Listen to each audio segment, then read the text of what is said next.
It is 17 hours GMT here in Accra, Ghana. Good evening. Welcome to Starr today here on Starr 103.5 FM.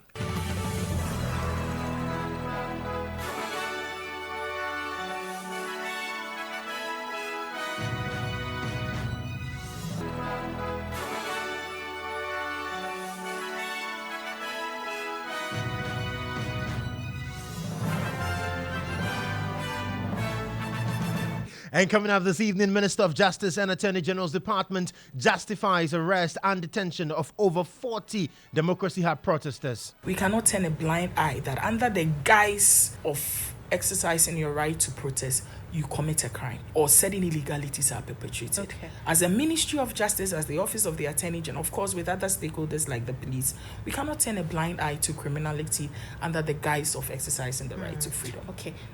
We'll also hear from the lawyers of the protesters who have accused the police of a deliberate attempt to conceal the whereabouts of protesters and deprive them access to food and water.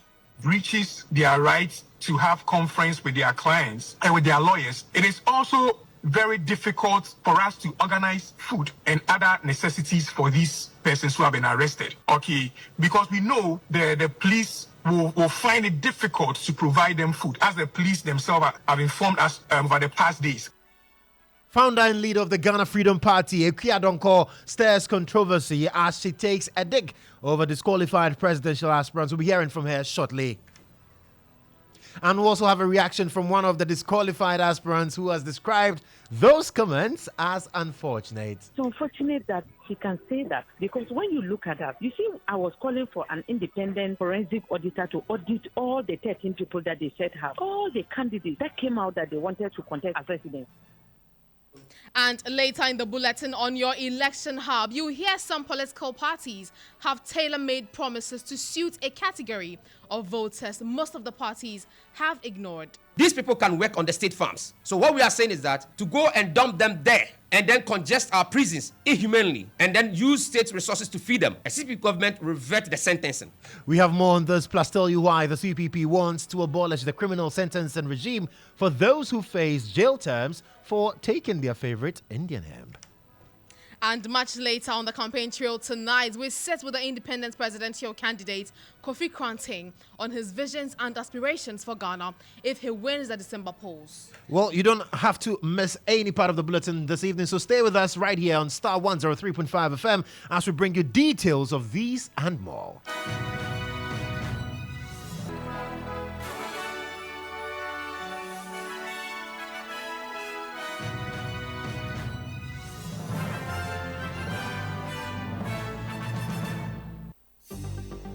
Starr News is coming to you live on Ultimate 106.9 FM in Kumasi, Empire 102.7 FM in Takoradi, Cool 103.5 FM in Ho, Rage and Might FM in Tamale, Songali FM in Wa, My Star Radio in the USA.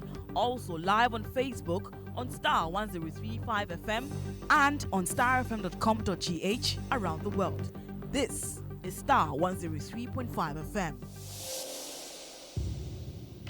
Thank you so much for sticking and staying on with us right here on Starr today on Starr 103.5 FM. This is Ghana's most comprehensive news analysis program. I am Joshua Kajumens, and tonight I'm here with... I am Tutuwaa Danso. All right, let's get into the details of the stories. And the Attorney General's Department has justified the recent arrest and the detention of the over 40 Democracy Hub protesters. The protesters, including Oliver Mause Baka Vomawo, Felicity Nelson, Elom Abebio, also known as Ama Governor, are facing charges including stealing, unlawful damage, destruction of public property, among others. Now, their lawyers have, however, indicated they will be appealing those court decisions, right? Speaking to our sister station GH1 TV, one of the lawyers of the protesters, Noah Adamte, accused the Ghana Police Service of a deliberate attempt to conceal the whereabouts of the protesters and deprive them access to food and water.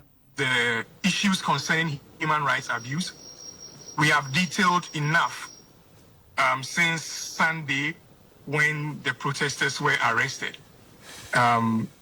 Very strongly, we have said that the refusal of the police to allow them to have counsel of their choice and to see their relatives, or even for the general public to know their whereabouts, is a clear violation of their rights.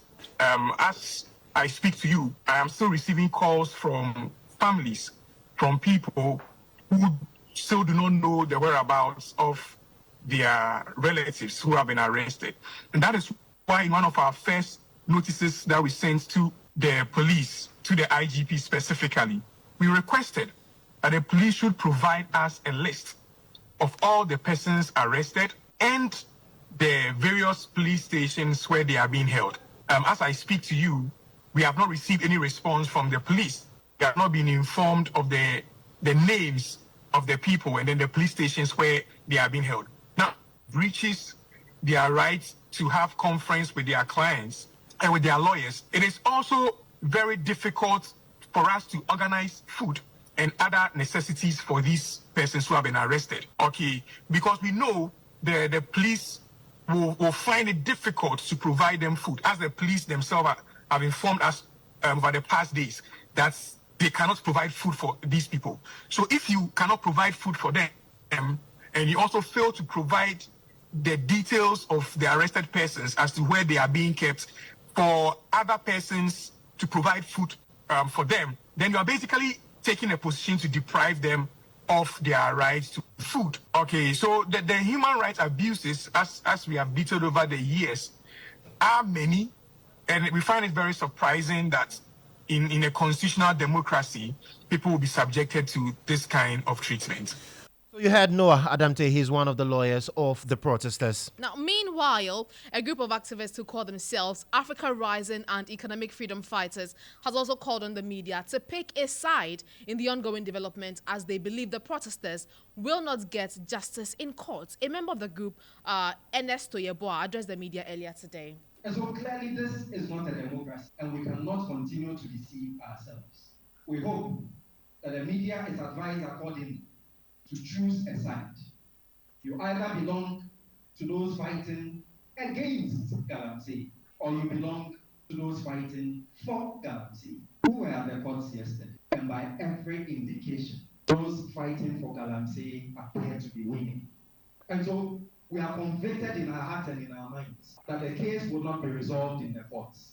We will not find justice there. We are only going to find justice in the streets.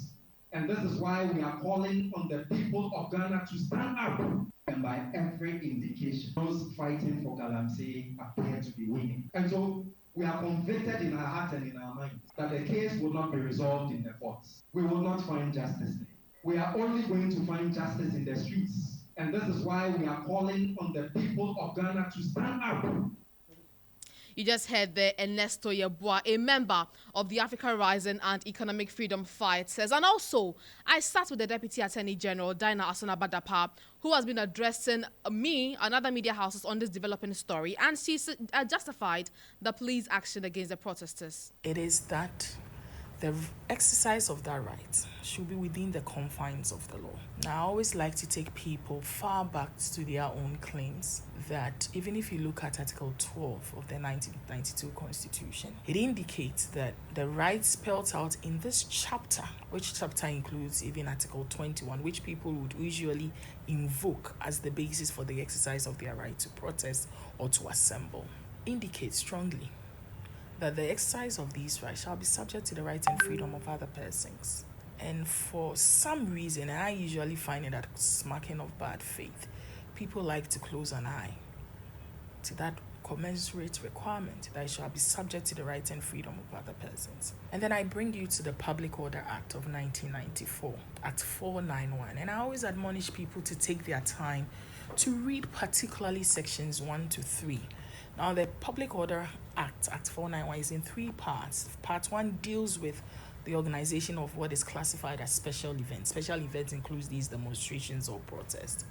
Section 1 is clear on the mode of the exercise of this right, unlike previous act where you were required to seek permission. Act 491, there is no requirement for permission. So I hear some journalists, if you are dissatisfied with governance in any form, let me give you an example. That, in the past, we've had even women being killed, murdered, some said for ritual purposes. Assuming we had similar incidents happening now. Would you and I, Tutuwaa, would you and I be justified in going out on the streets to protest that perhaps government is not doing enough to protect us as women? Absolutely yes. Would you and I, in the course of exercising this right to protest, then start murdering men or stabbing men we find on the streets because government is not doing enough? Absolutely no. And so I like to tell people that let's not mix the two issues. It is not about that persons exercise their right to protest. And in fact, Tutuwaa, is it not telling that just some few weeks prior to this, the protest by Democracy, we had an even relatively larger protest by the NDC party, incident-free. We did not face what we are currently facing. It tells you that, and of course, within the people, among the protesters, the Democracy Hub protesters, some went home. Not all of them have been arrested. So it's quite telling that it is not as if government is just violating the rights of other persons. Okay. But of course, we cannot condone, we cannot turn a blind eye that under the guise of exercising your right to protest, you commit a crime or certain illegalities are perpetrated. Okay. As a Ministry of Justice, as the Office of the Attorney General, of course with other stakeholders like the police, we cannot turn a blind eye to criminality under the guise of exercising the right to freedom. Okay. So Joshua, that is what the Deputy Attorney General had to say. She insists that their rights were respected. Contrary to reports we've seen on the media space that their rights are not respected. They were kept in the police service at the cell for 48 hours and over without getting access to legal representation, their families, food, water. But the Deputy Attorney General says that it is not true. In fact, she's aware of instances where some of these protesters were on video calls with their families out of Ghana. And they were fed papaya. The papaya issue that we talked about yesterday. It came up again. Exactly. She insisted that they were not treated unfairly at all. But she, however, made some very interesting revelations where she said that that issue was peculiar because two persons, the names of two persons were left out. And so it delayed the preparation of their charge sheets. So that means that they spent over 48 hours behind bars without being taken to court. That was an interesting thing to hear because, I don't know what you make of that. Well, Tutuwaa, it's quite interesting, but then we'll come back to what I make of it. But let's also find out what the lawyers do make of these responses we're getting from the Office of the Attorney General. And Noah Adamte, he is one of the lawyers of the protesters. He's joined us on the phone lines now. Noah, thank you so much for your time this evening. Now, finally, we've heard from the Office of the Attorney General, and it's quite clear that they hold the belief that no such inhumane treatment, as well as trampling on the fundamental rights of your clients, were ever recorded in their books. Yeah, so it is a very interesting comment from the Attorney General's office, because the Attorney General knows that arrests are effected by the police, and the police will keep the arrested person in custody until there is an advice from the Attorney General or the person is arraigned before court and he or she's plea is taken. So when the Attorney General says that there has not been any form of breaches of human rights of people in their books, he knows he's not speaking to the effect that it didn't happen, rather that maybe the police didn't bring it to their attention. But the most important thing we need to ask ourselves is that the persons arrested, the protesters, they are not the only people alleging a breach of their rights. We have seen comments from relatives, comments from lawyers who visited these police stations to go and speak to the arrested individuals. So if these lawyers went there to provide representation to the arrested individuals and the police tells them that an order from above indicates that no one should be given access to the arrested persons, which is in breach of their constitutional right to counsel of their choice, the AG cannot say that because in their books or because they have not heard that there is any right abuse, then nothing of that sort happened. The AG should be taking steps to investigate. There are people who were brought before the court who said they had not eaten for 3 days. There are people who were brought who were actually sick and they had complained to the police. There are people like a young lady called Priscilla who yesterday had an asthmatic attack.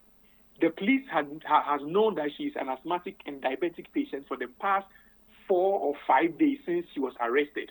And attempts have been made to supply her with medical drugs and then her inhaler. And none of this has achieved any success.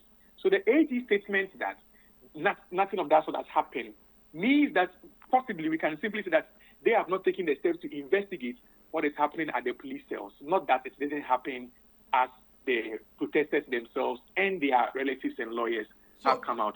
If you are inferring then that the AG has not investigated, and we have these commentary coming from the AG, how really does it put the case in terms of its perspectives and how people now view the matter? Yeah, so it shows a clear lack of interest on the part of the AG and the state in general to look out for the interest of the persons arrested. And it is because of the fact that the protesters are now being treated as enemies of the state, especially as enemies of the government. And so as the Attorney General being a Minister of Government, Minister of State himself, it shows that there might be some disinterest on the part of his office to investigate the alleged human rights breaches that the protesters are voicing out.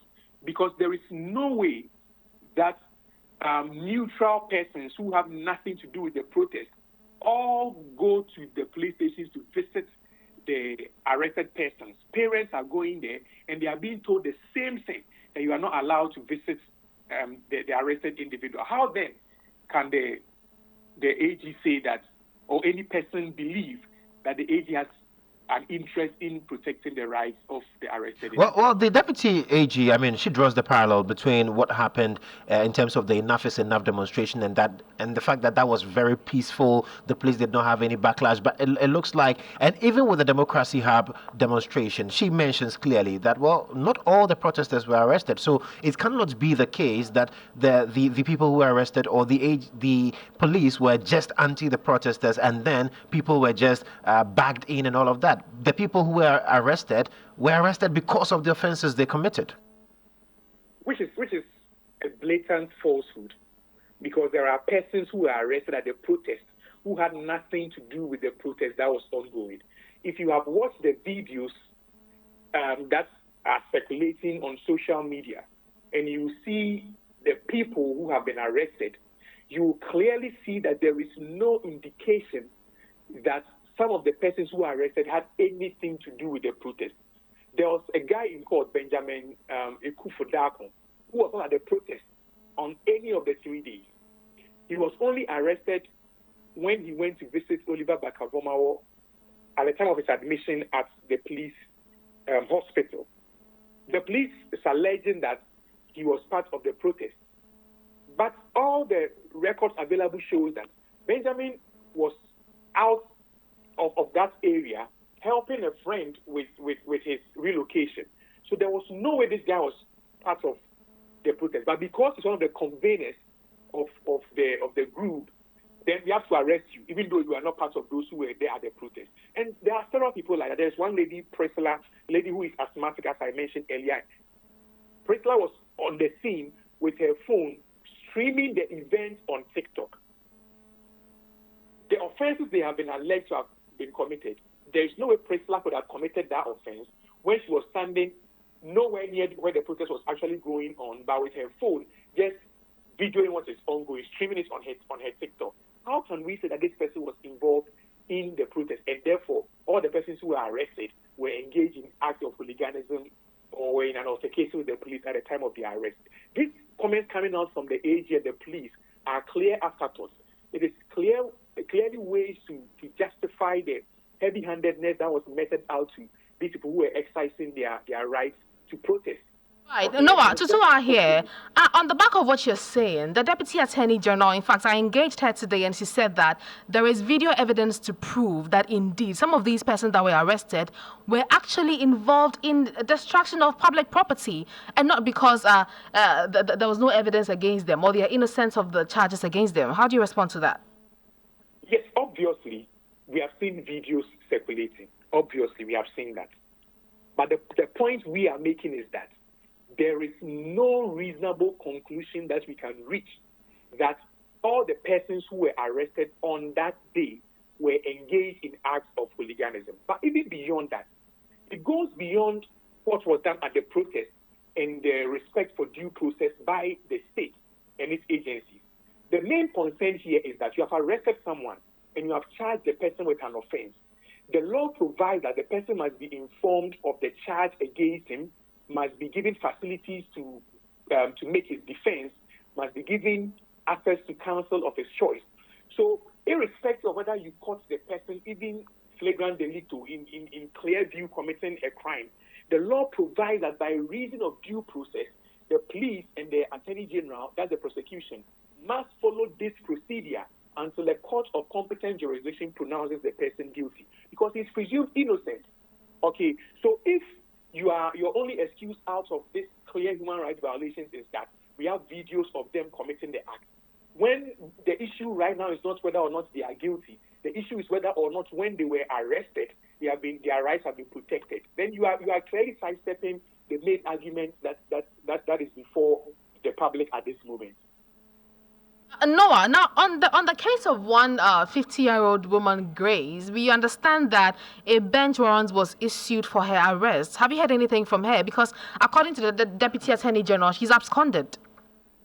Yes, so I have not heard from her directly, but information I have received suggests that, and you see, we have to put things in context. The woman who was arrested, she was not part of the protest. She's the caretaker of the little 8-year-old girl that was also on the protest ground. When the protest was ongoing, she, as the caretaker, was going to the hospital. So the young girl's mother was at the protest. Okay, so she got to the protest ground, called the mother out from the crowd, okay, the number of people that had gathered there, to inform her that because she's going to the hospital, she's bringing the child to her. And she was arrested together with the people who were there protesting.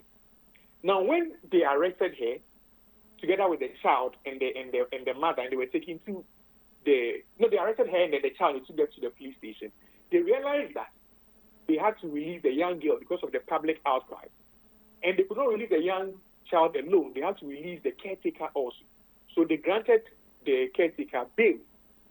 Okay, but this is a person who cannot read or write. He doesn't even understand what was actually ongoing. He didn't understand the whole idea of you have been granted bail, go and come on this side.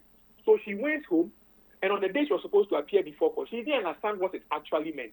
And you see, the clear or deliberate attempts to falsify what happened is evident from the fact that the police failed to tell the court that the woman was the caretaker of the child. They are saying, and that she was not there to protest, actually. They are now saying that that woman was there to protest, and she brought the child to the protest ground for the protest, actually. The woman never brought the child there for protest. The caretaker was on her way to the hospital. That is the fact on the ground. And the sad thing is that the police actually knows this story because they granted the woman bail. They know this story. So if the AG wants to know the truthfulness of what actually transpired, the AG should conduct its own investigation. These issues have come out. The AG can ask for wherever the woman is to be brought, for certain conversations to be had, to find the actual truth. Because clearly, everyone who has had a contact with the police in the past few days is saying the police isn't being forthright with what actually happened. The AG should be concerned, if its interest is justice, to have conversations with these people to address these issues coming out. Noah, thank you very much for your time this evening. Noah Adamte is the lawyers for the protesters. Is the lawyer for one of the lawyers, I beg your pardon, for the protesters. You are still listening to Starr today. Let's have a quick break. We'll be back. Hey, Amma, so with all the skill you have in dressmaking and soap making, wouldn't it be a good idea to run a full-time business? Sure. In this economy with so many taxes, do you think this insensitive MPP government cares about your businesses? I better go. I don't want to be killed by taxes before my time. Why? You see the thing we Amma they talk. Charlie, small bets we are chop. Like if I see the tax way government, take put for the money top. Kwame is right. I can't even send my mother money for her medical bills now. Because look, the e-levy alone not be easy. Oh boy, buy some ride, make her take do Uber. Go see the tax way there for the pots there. It cost pass the right safe. COVID levy all day inside. Me, I'm not surprised that the liar who promised to move the nation from taxation to production has come due. Elections have consequences, so as for me, I've made up my mind to vote for GM and the NDC because I trust them to keep their promise to exempt small and micro businesses from VAT, grant 2-year tax holidays for new businesses like mine, scrap e-levy, COVID levy, betting levy, and emissions levy to ease hardship. In fact, I can go to the bank with JM's word because he is trustworthy. Charlie Kojo, your mind for deal. It is time for change. Vote for change. Vote for John Mahama and the NDC.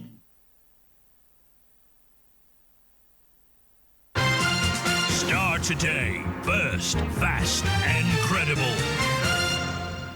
You're welcome back from that break. This is still Starr today. Now, the founder and leader of the People's National Party, Janet Nabila, has criticized remarks made by the founder and leader of the Ghana Freedom Party, Ekuya Donkor, calling them unfortunate. This response comes after Madam Ekuya Donkor targeted disqualified presidential candidates, asserting that, despite without formal education, she successfully filed forms to contest the December polls, while others with formal education were disqualified. Madam Ekuya Donkor shared her views during an interview on Kasapa FM. It wasn't sudden, if you say. One wine, a betty defense them. Well, when the woman, yeah, we did my tem. Some in the moment in the tree Casaba. I've heard them when the woman, young Cosacrata, moment in your sight. I'm a mere minimum woman, but in your Cosaya. Obiati, as you say, sir, what you and it said, Yanko out boy me. I'm a horse. I'm a psychiatrist who at him Yakuchi. No, yes, I am. But then I'm my servant cat every was soon quite young compters. My young compters in every my year, media, my bed actually, my young MP for 9. Material, me, Saturday, and this was how not just in quite no, my area. I'm about over some Becca. And this was Jimmy, or no one year free mono. One time will be out. The mess and time will be out. 1 year, and rather be you. That was Madam Ekuya Donkor, the leader and founder of the Ghana Freedom Party there, taking a jab or a swipe at some people that are formally educated who were disqualified, arguing that being somebody who hasn't received formal education, she's been able to qualify. But let's get some responses on the back of that and have a conversation with the leader of the People's National Party, Janet Nabila. Thank you very much for your time this evening, madam. Now, you describe Ekuya Donkor's comments as unfortunate. Why so? Let me greet you and your viewers this evening. It is so sad that those who had their palm kernels cracked for them by benevolent spirits, do not forget to be humble. I've heard that he's saying things that we could not, he has no any formal education, yet he was able to fill her forms, and we have had formal education, and yet we could not fill our forms. That is unfortunate, highly unfortunate, because we are calling for a forensic audit on all the people that filed, the 24 candidates that filed. That is what we are calling for. We are calling for forensic audit because we don't believe that ever has been muted out to us is fair. One of the things that they said I did was that my running mate did not sign the form. And it is not true. My running mate signed. But that is what they are saying. So now that they said that my running mate did not sign and my running mate signed and they disqualify me, how can someone say that I did not fill my forms well? It has nothing to do with not filling forms well. It has everything to do with deception and lies. And that is what we are trying to prove. That no matter what as a country, we should not set up an agenda to disqualify people. Because to us there, we think that it's because of the message that we were carrying to the people of Ghana. That message was powerful. That message was changing the minds of the youth. That message, women and children were happy about the message. And for that matter, Ghanaians were keen in voting for us before the Electoral Commission came on board to come and do something that we don't know what the Electoral Commission still stands to gain. For instance, being a woman, it is very painful. Look at the number of people on the ballot. We are talking about 13 people, and out of this, only 2 are women. The rest, the 11 are men. How can you create this type of society that my running mate did not sign. My running mate is a professor.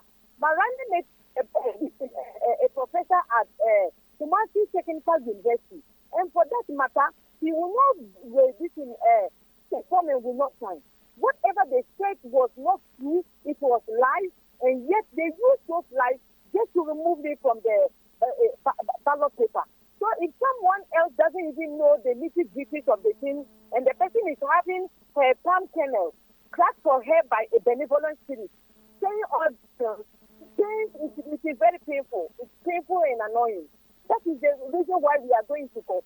That is just the reason why. That someone can say these things against us for us. Right, Janet, earlier we understand that you had plans to institute a legal issue against the Electoral Commission for your disqualification. What is the status of that?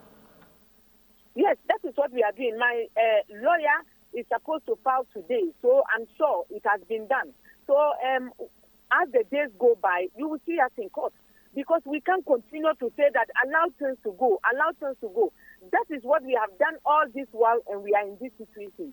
That we get up, we are not legal matters, we are not fighting them. We will say that it is okay. And the more we say that, the more our public institutions that were established to be able to create fairness, to create transparency, to do the work, they are not doing the work. When you bring documents to them, if your face, they like your face, they say that you are qualified. If they don't like your face, then you are disqualified. We can't have our state institutions working in this manner.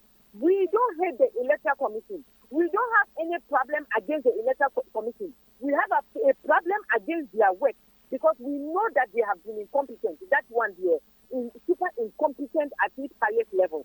That is what they have been. Right. And we think that the only way to solve this problem is to go to court. Right. Thank you very much for speaking to us. That was Madam Janet Nabela, the founder and leader of the People's National Party. Ganja time, ganja time, ganja time. Ganja time, ganja time, ganja time. In the heart of the ganja crop, when the body cock up and up. Ganja time, ganja time, ganja time. Ganja time, ganja time, ganja time. Ganja time, ganja time, it's a ganja time. In the heart of the ganja crop, when the Well, it is Friday, and as some of you are planning on getting high and also preparing for various sessions as we head into the weekend, the Convention People's Party has promised to revert the sentence of youths who are arrested for taking cannabis. The Narcotics Control Commission Bill, NARCOC Bill, was passed last year to legalize the cultivation of cannabis only for medicinal and industrial purposes. According to the bill, using the plants for any other purpose aside what is stated in the bill is a crime. But speaking on campaign show on Starr today, the running mate for the CPP, lawyer Wayogana Manti, said his party will not incarcerate any youth that is arrested for using cannabis, but will instead subject them to labor for the benefit of the country. Take a listen.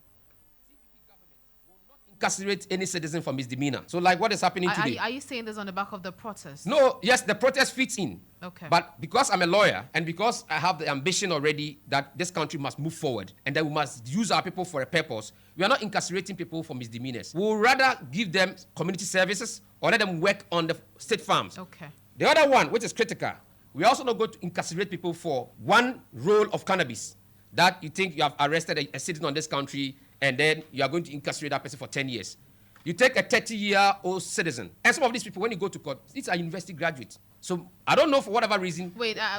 Yes, I will explain. You're not going to incarcerate people for the arrest of one cannabis for in the their possession of cannabis. Yes, and the reason is this: that 30-year-old citizen, if you incarcerate him or her for 10 years, that is 40 years he's going to return.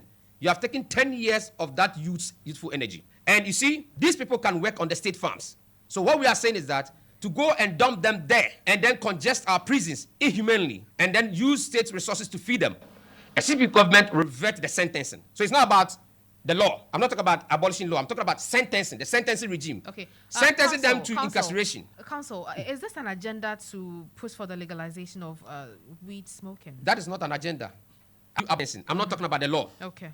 The law about... But I mean, if CPP gets the opportunity to rule, would you push for weed? The nation's decision. What did President Akufo-Addo say? He said LGBT. If you get the chance to rule. That's what I'm asking. If the CPP gets a chance to rule. No, we have not gotten there yet. But you see, today in Parliament. You said it's possible. No, today in Parliament, they have passed the law for industrial and then what? Medicinal purposes. I didn't pass it. MPP government passed it. Akufo-Addo passed. Babin is NDC man. Akufo-Addo is MPP man. So NDC MPP, they have passed it. So it's not about CPP. But don't let us overstretch it. What I'm trying to say, a 25-year-old chap, we dump him for 10 years. He returns in 35 years. We have wasted 10 years of that. And me, if I'm a leader of this country, I'll not waste 10 years of my citizens who are youthful. We did those youthful. That was lawyer Wayo Ganamanti, the vice presidential candidate of the CPP there, promising people that are found smoking cannabis that if he is voted into power, if the CPP assumes the office, those people will not be incarcerated, but rather they'll be used for labor to save the country a lot of funding. We are trying to get a response from the Empire Agri Ghana Limited. That's the chief executive officer of that association, Nana Kweku Ajamang there, and he's on the phone lines now. Nana, thank you very much for your time. So the CPP has pledged not to incarcerate young people arrested in possession of cannabis when given the Nord Camp December 7. How does your association receive this? Hello?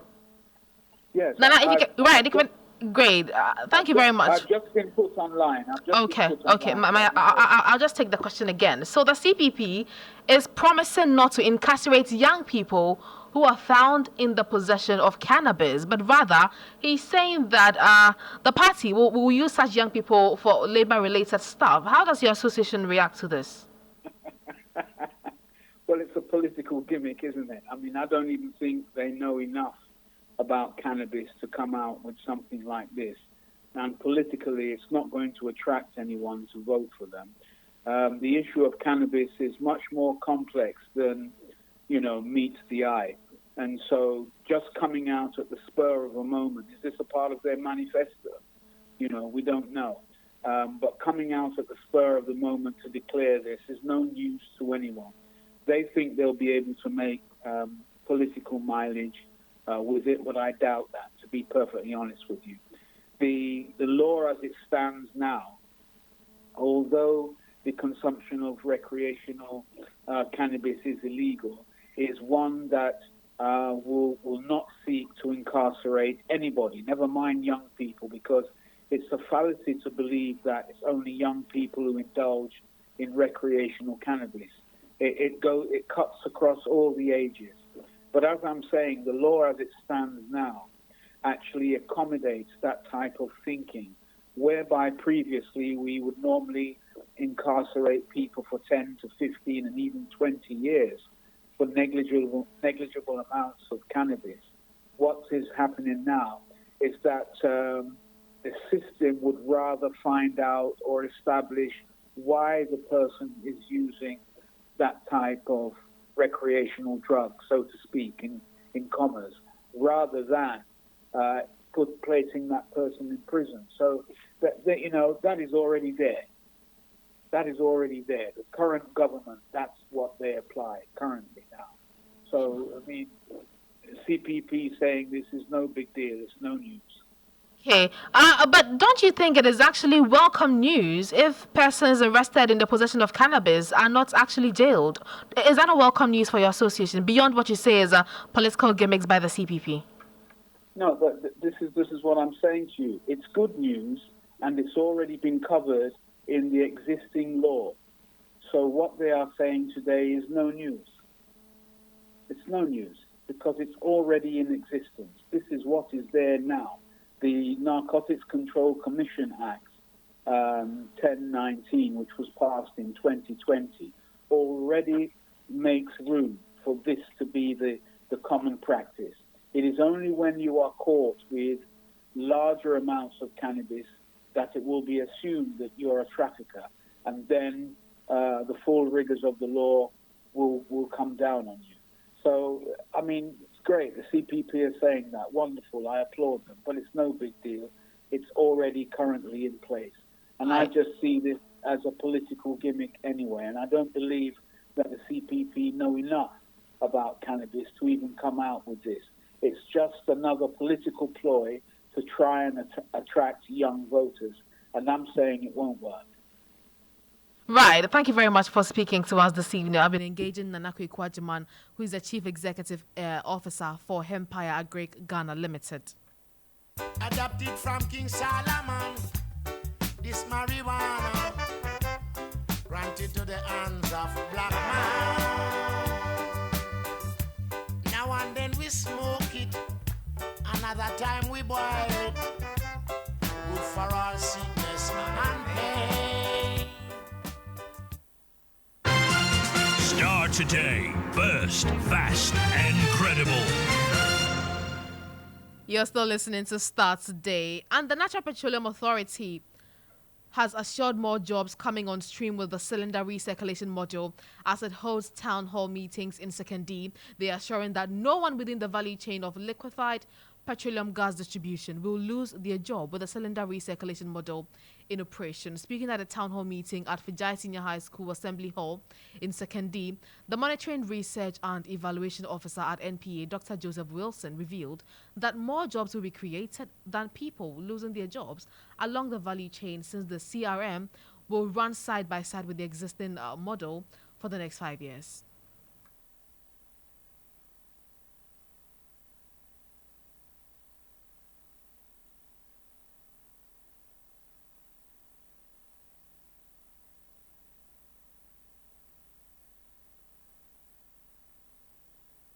LPG accessibility is affordability. You have issue of availability, and the other one has to do with accessibility. In terms of availability, we all bear witness that now we have LPG available. Main issue has been affordability, which we have indicated that we are engaging government to ensure that some of the taxes on the LPG could be removed so that consumers will have some rest jobs. We are not going to displace any jobs. As we indicated, it's going to be run side by side with the existing one. You have given us a minimum of 5 years, and whatever be the case, they will still be in, but we are rather going to create more jobs. If you look at the value chain, there are new additions in the value chain which we believe going to create more jobs. So the thing that we are doing is that we're going to have smaller cylinders, like 3 kg. So you cannot afford the 14.5 and you can afford the 3 kg, you can go for it. And also one good thing is that we have some companies who are prepared to have a metering, cylinders, so that you can put those metering cylinders at various homes, those who cannot afford. So whatever quantity that you buy, you just turn on the cylinder and you buy that quantity. Now, with over 60 Africans lacking access to electricity and young people making up more than 60% of the continent's 1.3 billion population, Africa faces challenges that impacts the world. Well, Africa, most recently with tragic floods in West Africa, is suffering climate-driven environmental crisis caused by global emissions, whilst its development is held back by huge infrastructure deficits. Chairman of the United Bank of Africa, UBA Group, and Pan-African Investment Company, Hares Holdings, Tony Elumelu, has revealed plans in addressing the high youth unemployment on the continent through sustainable development goals and unlocking the immense economic potential. According to him, he was addressing issues of sustainable economic growth, youth unemployment, gender inequality, and Africa's energy transition is critical, not only for meeting the continent's basic developmental needs. He was speaking at the United Nations General Assembly in New York. Well, you're still listening to Starr Today, and up next on the broadcast is the campaign trail.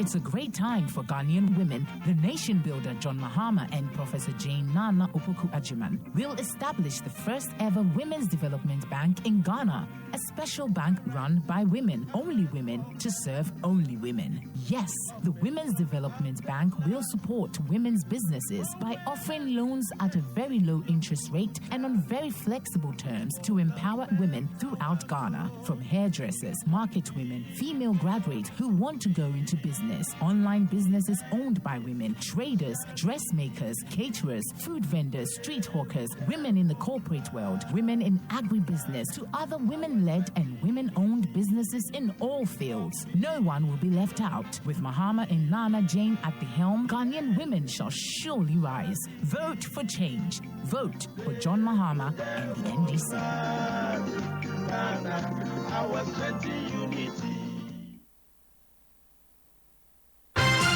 Starr Today. First, fast, and credible.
And this is your Simply the Best station, Star 103.5 FM, and EID remains your 2024 election hub.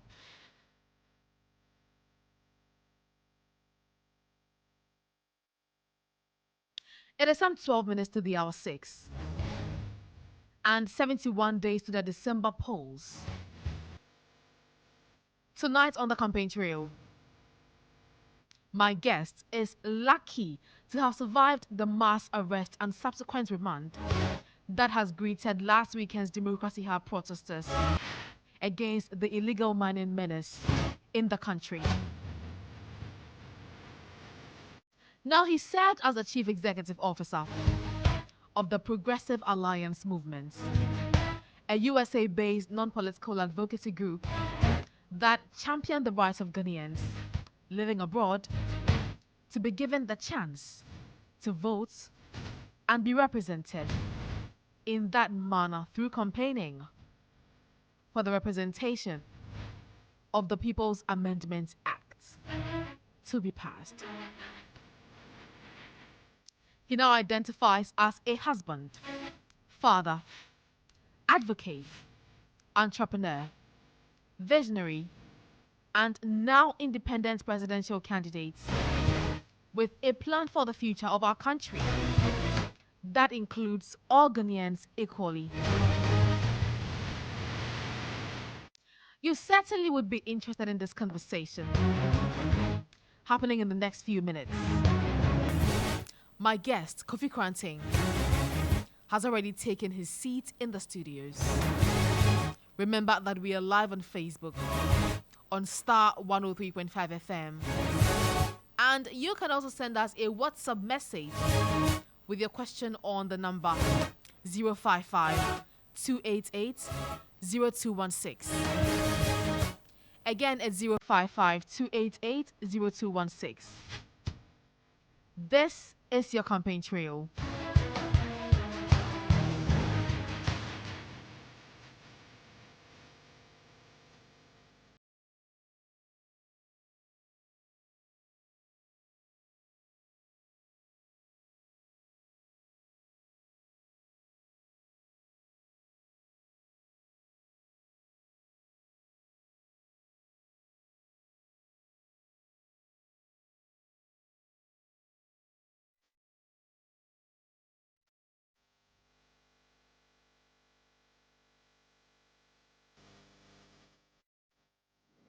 You're welcome once again to the campaign trail, and my guest is seated. Kofi, you're welcome to the studios. Tutuwaa. The maestro. Finally, I get to sit with you. Absolutely. It's a pleasure. Listen, how you been? I've been good. You look well. Thank so you. That's good. They're taking good care of you. I hope you're good too. We are in a state of it's a mixture. It's confusion. We happy to be here to be able to finally serve. In as a candidate, official, it's official. But then again, to wake up to the realization that our brothers and sisters are in, I don't know if it's a jail, if it's a cell, they've been detained.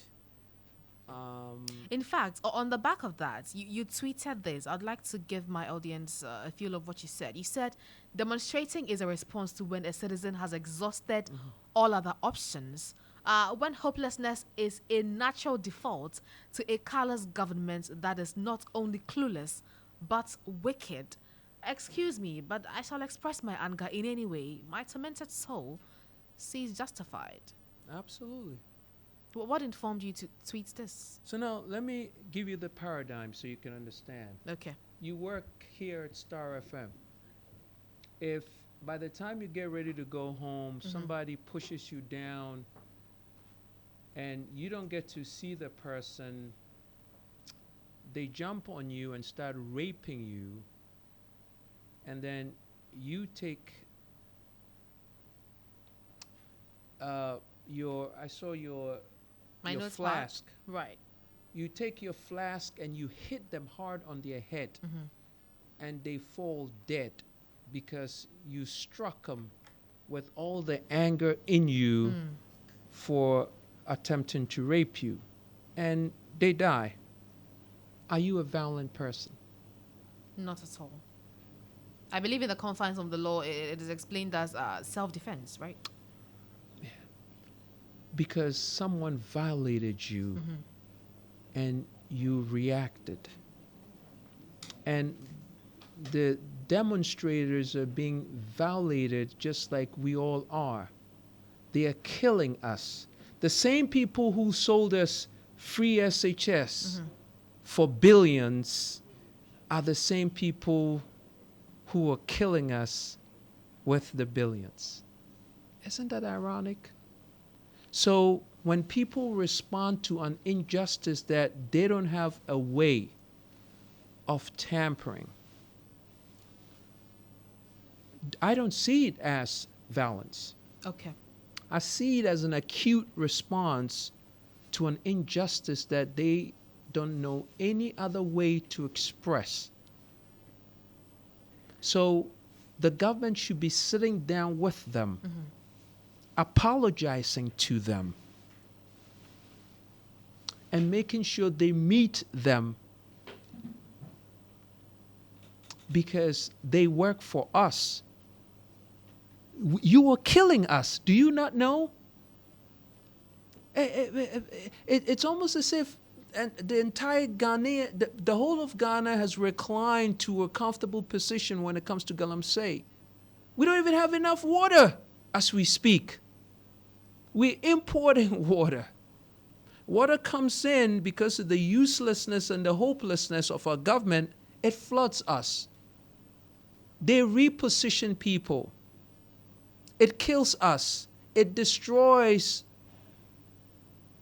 assets, kills livestock, kills people. Did you not go to Mepe when it happened last year? We went there. We saw what had happened. Decimating lives of people. And when people respond, as they should, as human beings, hey, because I have the law in my hand, I say, you have violated the law, so now I can arrest you. Wait, I brought you in to serve me. You get paid for having a fiduciary obligation and responsibility. Okay. Kofi, you say that the protesters acted the way they were supposed to. Absolutely. To register their displeasure. But today, I actually engaged the Deputy Attorney General, and she said that most of them were arrested on the basis of disruption of public property. Don't you agree? Okay. So what is more paramount than your life? Property? You've already destroyed the most valuable property. Tutuwaa, How do you justify that? I mean, seriously. Oh, really? Now you're going to arrest people for damaging property? Isn't that ironic? I just want to understand something. Are we going to be entirely blaming the police, or we are going to acknowledge the fact that some footages indeed show that the protesters were being somewhat unlawful? I don't understand. A week before this Stop the Galamsey demo, we saw a nationwide protest organized by the NDC, and it was barely marked with violence. What's that mean? Because it hasn't gone to them yet. They're doing that for political leverage. They're not doing that because they feel affected and violated. These protesters, what do they have? They don't have anything. Some of them don't even have homes. But the pain, the anguish is what drives them. And if you were talking about destroying property, you are sick in the head. You know why? Tell me why. Because their lives are the most valuable property you are destroying. And no government can tell me they're not destroying lives, because they are. And we have seen the results of that destruction in the babies that we have had. Right or right? Tutuwaa, tell me if I'm right. You have no answer for me because you know I am right. We've seen the evidence. Listen, the medical the fraternity now is being told not to come out with the babies, the deformities. You know why? Because they are scared that it's going to cause a public outrage. The levels of toxicity is beyond cancer stage 4 levels. We are dead already. We're just waiting to fall off. So if you come and you tell me as an attorney general or as a government that we are destroying, man, you got to be sick in the head to tell me I am destroying lives. You already destroyed the most valuable life, the most valuable property you have destroyed in these kids. Most of them are hopeless. You know what it is? You know what it is to be hopeless in life? You don't have anything. It's more painful. They don't have a reason to live, my dear. They don't. They don't have a reason to live. What am I living for? You snatched everything out of me. And now I am expressing anger, and you saying, oh, you broke some tables. You burned some cars. Oh, really? I burned some cars? I'm justified. I'm not telling them to go do that, but you are justified because But does that not violate the Public Order Act? Screw that. Listen, it's about human-centeredness. Okay. You're missing the point. What is the point of life? The point of life to have the freedom to live like a human being, a decent human being. They took that away from us. Did they not? So now, what is there to destroy? It beats me. Destroy life. The audacity of the government to tell us that we are dead. They got to be sick in their minds. But Kofi, do you think there was the need for all of that? The blockages of roads?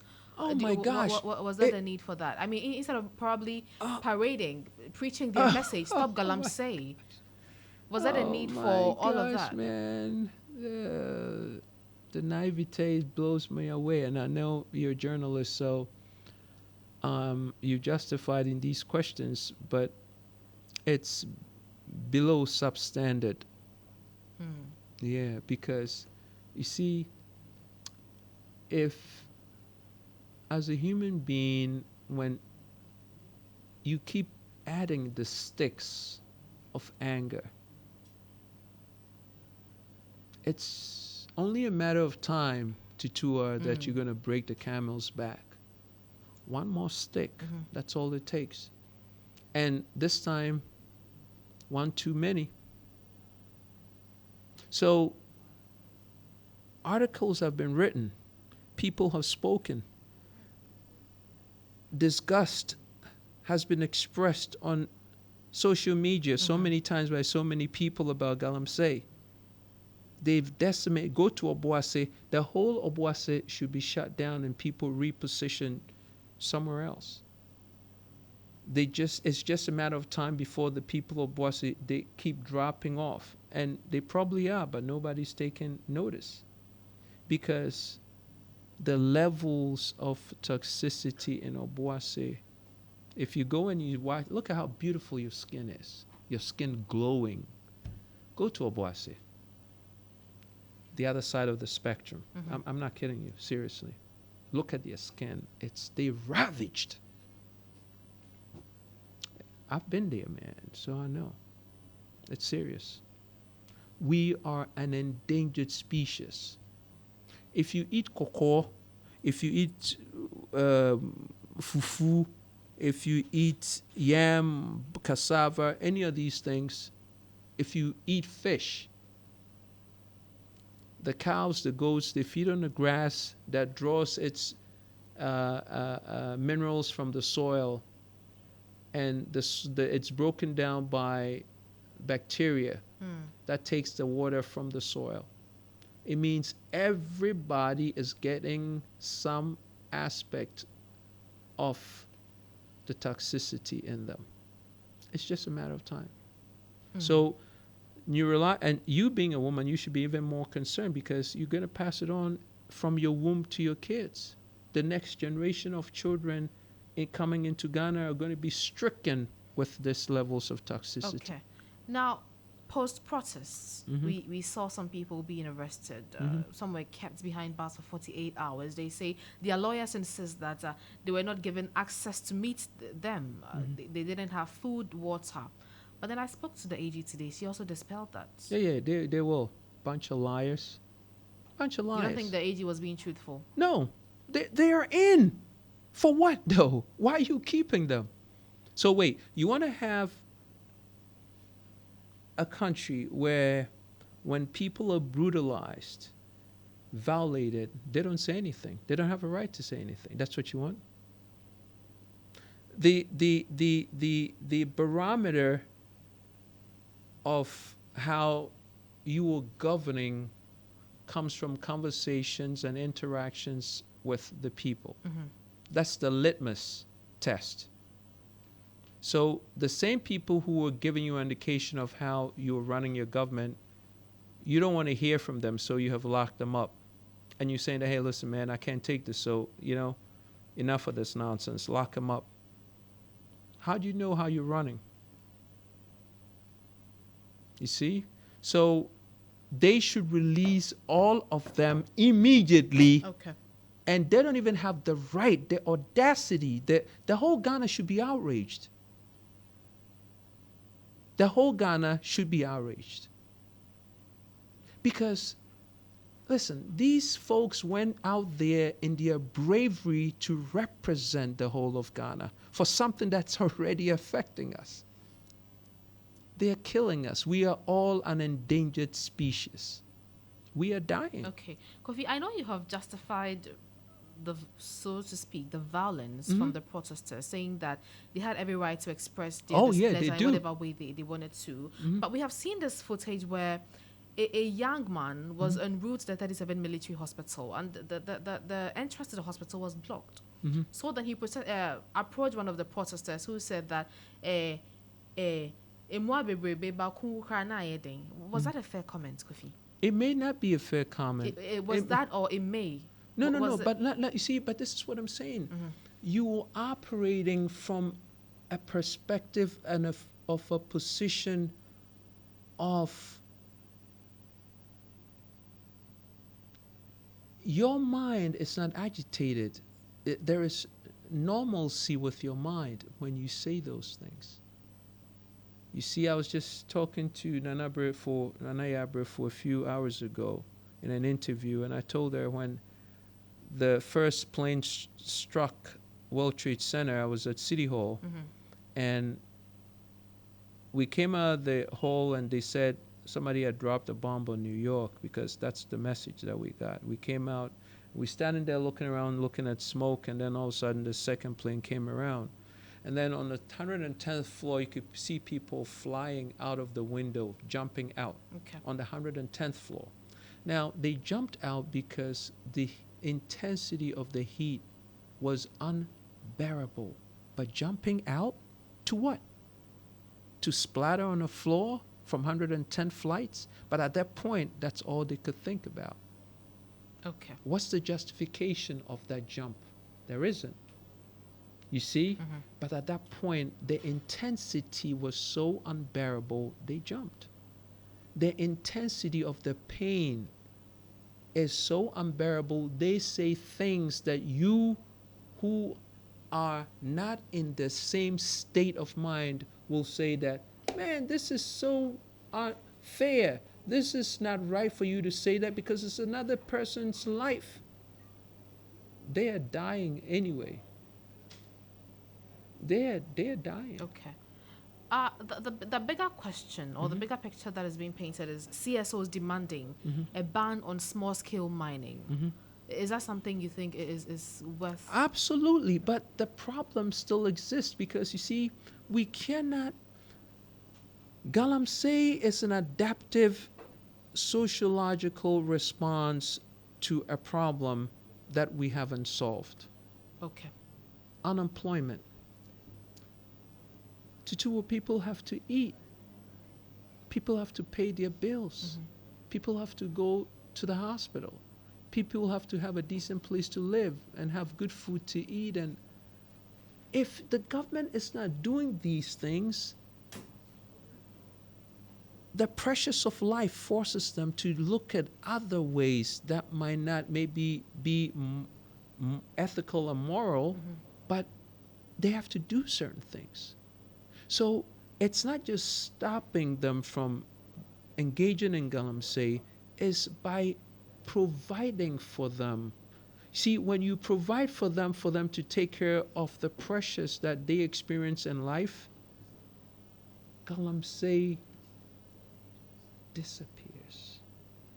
Galamsey goes away by virtue of you providing an ulterior avenue for them for survival. So the concentration is not for... If you are in a relationship with your husband, if you're in a relationship, and let's say your husband or your boyfriend is abusive, and because maybe he's not happy with something you were doing, I know that's not the case for you, and the best way for him to address such situation is not to exert more pressure and hurt because of his displeasure, is to find out from you why you're acting the way you're acting, and to make sure you are heard, you are taken care of, you're respected, and then the things that you do that he does not like goes away.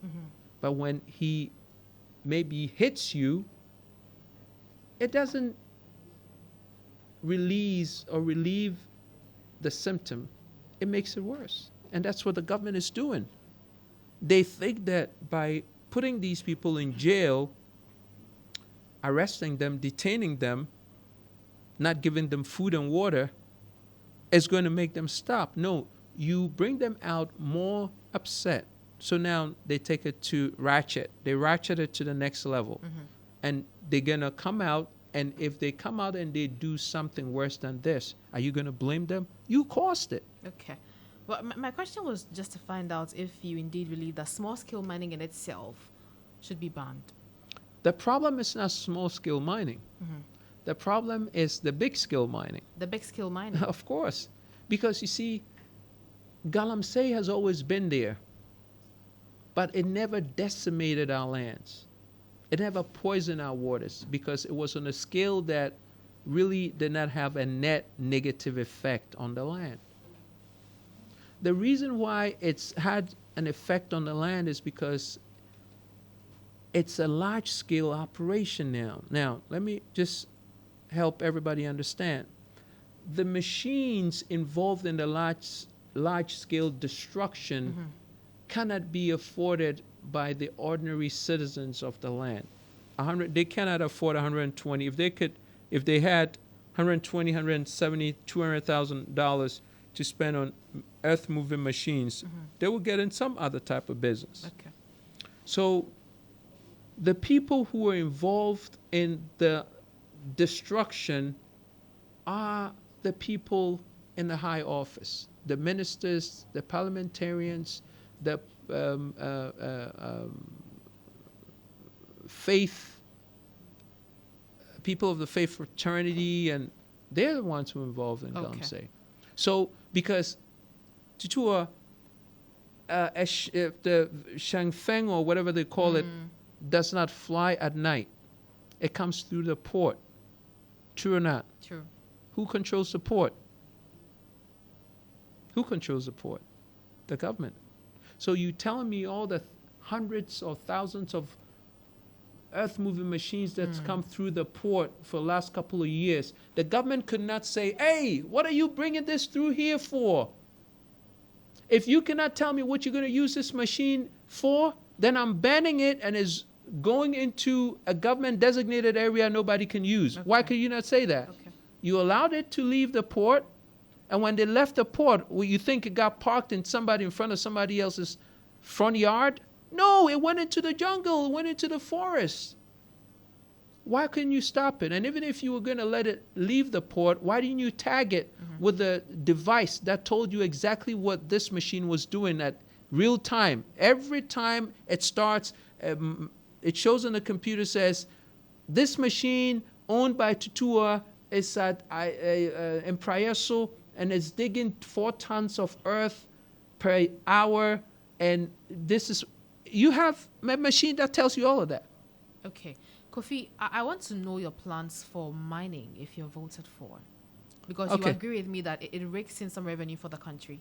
It's what? It rakes in revenue for the country. Say that again. It rakes in revenue for the country. So say that in another way, because I want to vote. It does what again? It rakes in revenue. Okay, can you rephrase that in okay, it sounds a little too, say that again, another. It gives the country money. Wow.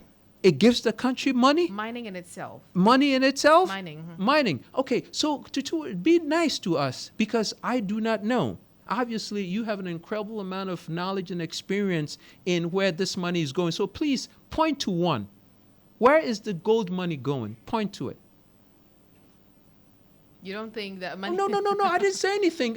Please, I didn't. We are all waiting. The hundreds of thousands of your listeners who love you so much, they come here every evening and listen. Tutuwaa's on the mic. Ghana, listen up. Okay, go ahead, Maestro. Tell us. What is used for infrastructure, for instance? Don't you agree? What infrastructure? You see the hospitals, you see the roads. Hey, Masa, girlie, you got to be kidding me, right? Roads? Where do you travel? You fly in a plane? Don't you think the mining does anything to the country? Mining in itself. Okay, so now let's put it in perspective.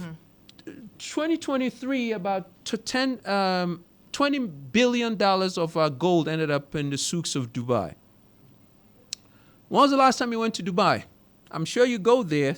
Somebody told me, so I know. So, Tutuwaa, just tell me, last time you went to Dubai, and I know you went to Palm Jumeirah, you went to Burj Khalifa, so tell me, you saw the streets of Dubai. They're getting 20 billion of our gold. Does it look like a place that's benefited from gold? If you compare the streets of Dubai to the streets of Accra, Newtown, is there a comparison?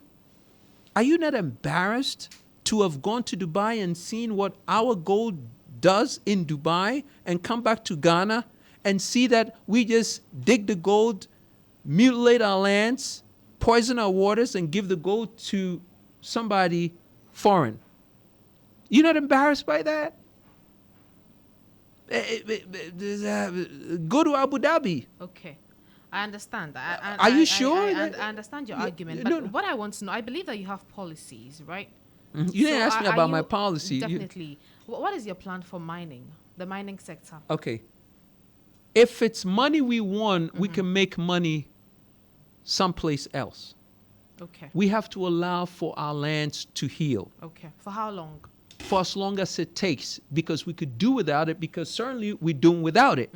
It's not benefiting us anyway. Okay. But I want to come visit with you, Tutuwaa, if you don't mind, because I want to find out where you live, because I know the roads to your house are different. I mean, Is there silk roads They that are you travel? bad, actually. Oh, they're bad. So obviously the gold did not get there yet. The gold money did not get there. Okay, so it didn't get there yet. So at some point it will get there. So when it gets there, please invite us for us to come take a look. But what I could tell you, without a doubt, is we're not benefiting from the gold money. Okay. You are Everybody, sure of that? I know that. Okay. I know that. Not even the people who are mining the gold are benefiting. Go to our hospitals. So Kofi Kranting's plan is for us to be the ultimate benefactors of our gold. We're going to add value to Max. If anybody wants our gold, they want to get it, they are going to get it from the highest value add point before it leaves the country. We're not going to give the gold away for somebody to go add value and build their country, and look at us. Okay. So in essence, you will not ban mining in general, will you? We will not, but for now, we want to put a taps on it for the lands to heal because it's too far destroyed. Okay. We need to draw back on it. Okay, let's move away from mining and its You sick and tired of it already? I'm not sick and tired of it. Okay, I thought you were getting started. You got me heated for a little bit, but go ahead. I'll take your... because of time, we need to talk about other things. But Tutuwaa is getting enough of me already. Okay, why did you bring this guy here? Producer, rest in peace, Kofi, man. You're going to get it from Tutuwaa when we're done. Go ahead. I believe that you paid attention to what was happening between the NDC and the EC, where the NDC is demanding for a forensic audit of the voters register. Do you share their views? NDC is right. I don't believe in what NDC does, but for this, I give it to them. But they are also partly the cause of this, because if they put in the right reforms when they were in power, we wouldn't be here. Did they put in the right reforms? They're partly to be blamed for this. Okay. Yeah. Listen, nobody trusts the EC. Okay? Machines, as we speak, the machines are... I don't know who run off with the machines. I don't know if now the EC is giving away machines for scrap. You know, another version of Cheddar just showed up to do scrap metal business with the EC machines. So now, I mean, what's going on? Wait, who is another version of Cheddar? Well, that's how Cheddar made his first million. You're not paying attention? Tutuwaa, what are you doing? I mean, for real. You with me? He's with me. Maybe you should be doing an interview. I detect the sarcasm in there, but it's okay. Any more questions? I'm ready for you. Go ahead. No, you were talking about No. EC. But listen, the EC has a track record of inconsistencies. Okay. So now, if the NDC comes and says, listen, we need a forensic audit on the register to make sure it's authenticated, they are right. And plus, with this, we're looking forward to an election that is, it has like high stakes election.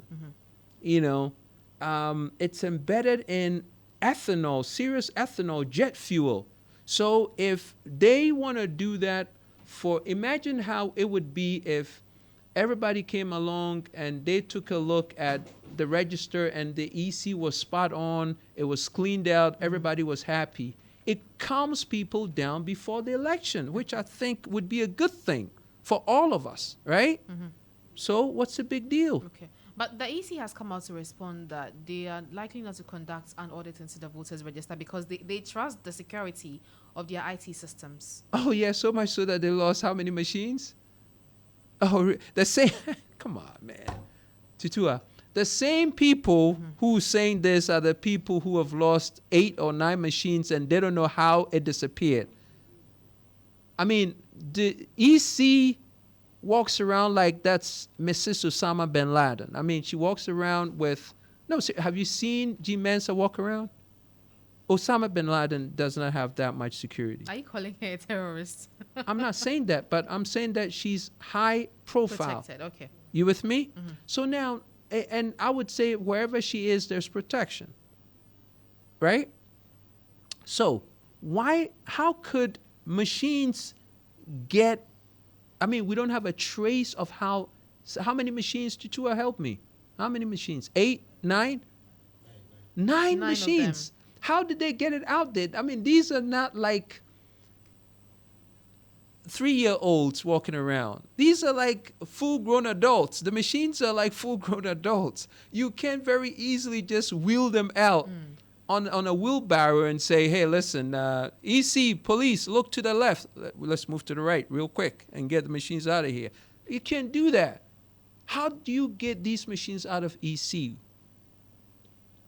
So now the same people who administered for these machines to get lost are saying, we don't think we need an audit, and they think people are not going to question it. You know what I'm saying? So big deal if, first of all, it's not their money anyway, it's our money. So if they have to do that exercise, it's going to cost us money for people to be rest assured that the system is authentic. Why not? It brings peace. So with that, I totally agree with the NDC on it. Kofi, earlier this week, you made a very interesting comment. I find that comment actually interesting because I don't think that I had heard anybody say that. You believe that cassava planting will be the game changer. Tell me about it. Oh, so many things. Listen, you could get ethanol. You could get sorbitol. You could get starch that you could use for synthetic pharmaceutical, bonding agent for synthetic pharmaceuticals, all condiments, most condiments, because, okay, so I don't want to get in trouble, but the proteins in corn are carcinogenic. Okay, so it's a healthier starch to use cassava, and so more condiments use cassava starch, more things use cassava starch. So if we planted all cassava, okay, so now let's roll back for a little bit so you can understand the thinking. So Western region, you know what Western region is? You know, when you, Central region, Western region, right? So Western region, the size of Western region is 13,842 kilometers squared. Western region. The size of Tokyo is 13,542 kilometers squared. So Western region is bigger than Tokyo by close to 400 kilometers squared. Okay? Tokyo is home to 39.1 million people. Western region, 2.3 million people. My point is, in case you missed it, Ghana is 33 million. We could put the whole of Ghana in Western region. What happens to the rest of Ghana? Agriculture. Okay. If we planted cassava everywhere, now cassava is not a temperamental crop.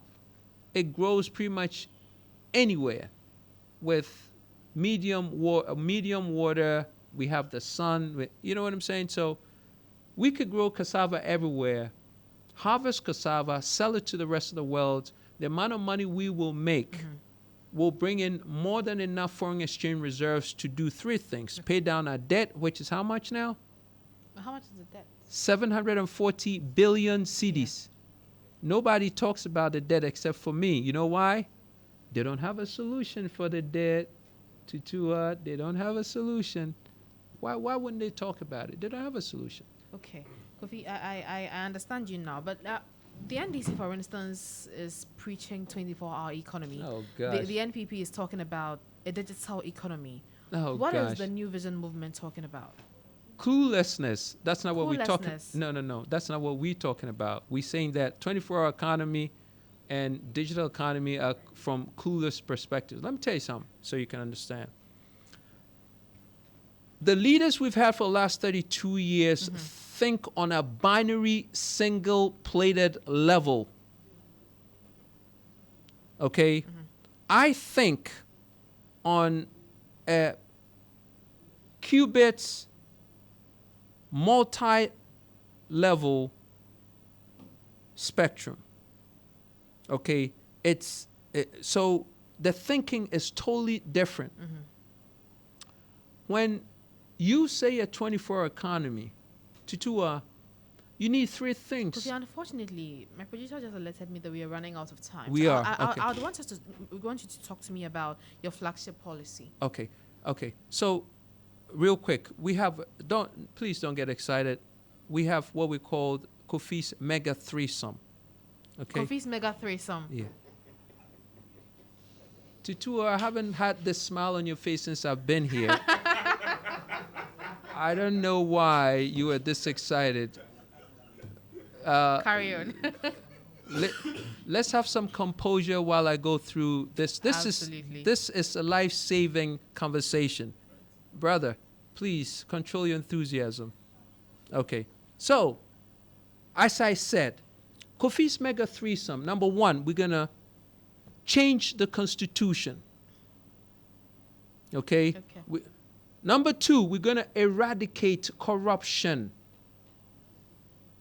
Number three, we're going to institute a national development plan. If anyone who wants to be president does not talk about these three things and show Ghanaians how they can have it come into reality, Ghanaians should reject them because they don't know what they're talking about. You can never listen, everybody talks about how the building should look when it's built. Nobody talks about the foundation that they need to lay before they build the building. Only Kofi Kranting does. Everybody comes with their lofty ideas. Oh, we're going to do this. Oh, we're going to do this. We're going to do... Really? Nobody talks about the foundation. If we don't change the foundation, what's the foundation? The Constitution. If you don't change the Constitution, pay attention, everybody, pay attention. If you don't change the Constitution, you can never change Ghana because the Constitution allows for illegality to be, okay, this is a fill in the gap. It allows for illegality to be legal. That is what you make of the current Constitution. No, that's what it is. That's what we lose $3 to $4 billion every year in Ghana, according to, not my saying, according to the Accountant General, correct? Have we caught anybody yet? Have we prosecuted anybody yet? Simple question, not the trick question. Have we? We have not. So how can we be definitive on the fact that we're losing 3 to 4 billion every year, but there are no arrests, no prosecutions? Okay, Kofi, unfortunately, we are out of time. Okay. We would have to wrap up. So in about 30 seconds, tell Ghanaians why you think that the New Vision movement is a party that has to be voted for. Because if you take a look at everything Ghanaians are going through, we are science-based, data-driven, and human-centered. We have listened to Ghanaians since 2019, since we came. We couldn't make the impact we wanted to make because we were disqualified the last time. And when that happened, we took the time and went through all the 262 districts and spoke to Ghanaians. And now we have a prescription based on what they have told us about their needs. And we believe this prescription, which will be the 10 things that we talk about in a National Development Plan, which is housing, healthcare, employment, education, transportation, telecommunication, recreation, security, markets, and a functional central business district.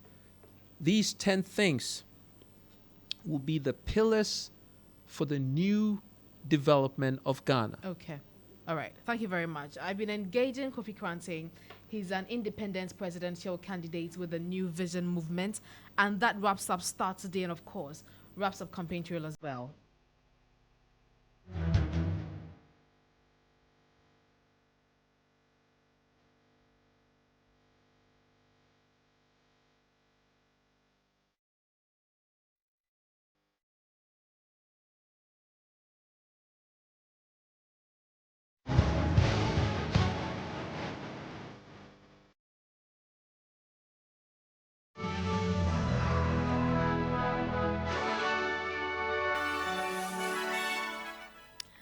Well, that is the end of Start Today. Thank you very much for joining us. On that threesome note, Joshua. Well, Vanessa, it's been a wonderful Ron, Kofi's policies, Ghanaians have come to know.